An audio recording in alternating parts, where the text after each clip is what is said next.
Have you ever just paused for a second and asked yourself one of the biggest questions there is? What is the absolute best way to live life? I don't just mean how to get by or how to be successful. I mean, what does it take to live a life that is truly wise and deeply fulfilling? Well, in this explainer, we're going to dig into a really powerful philosophy that has a pretty surprising answer to that exact question. All right, so let's get right to it. We're going to start with the core question. And according to our source, the way you answer this one question, well, it could define your entire life. So here it is. What is the wisest way to live your life? And on the flip side, what's the most foolish way? I mean, really think about that for a second. What does a wise life even look like? Is it all about success, money, the things we accomplish? Well, the idea we're exploring today suggests a radically different answer. To get to that answer, this philosophy lays out a choice for us, a really stark choice actually, between two completely different paths. Now get this. The philosophy makes a pretty bold claim that 99.99% of people, that's pretty much everybody, are on what it calls the foolish path.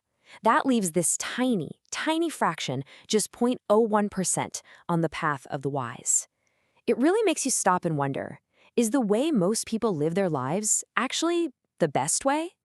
And this is the crucial part, especially if you're a student or just starting out.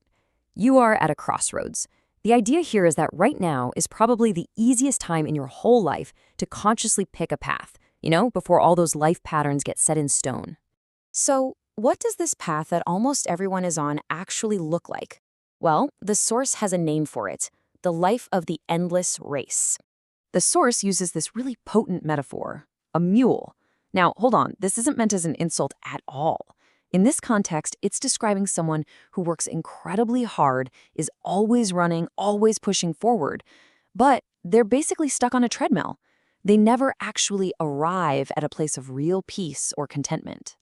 And this right here perfectly illustrates how that race works. It's that perpetual cycle of, if this, then I'll be happy. You know the one.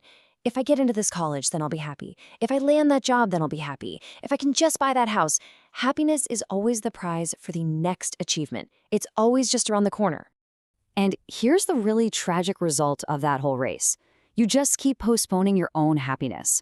It's a life spent chasing a future that never actually gets here, because the finish line just keeps moving further and further away. Okay, but what about that other path? What is the secret that that tiny fraction of people have figured out? It's a philosophy that's all about something the source calls deep satisfaction. Before we get to the answer, let's make this a little personal. I want you to ask yourself this question right now. Seriously, what is the single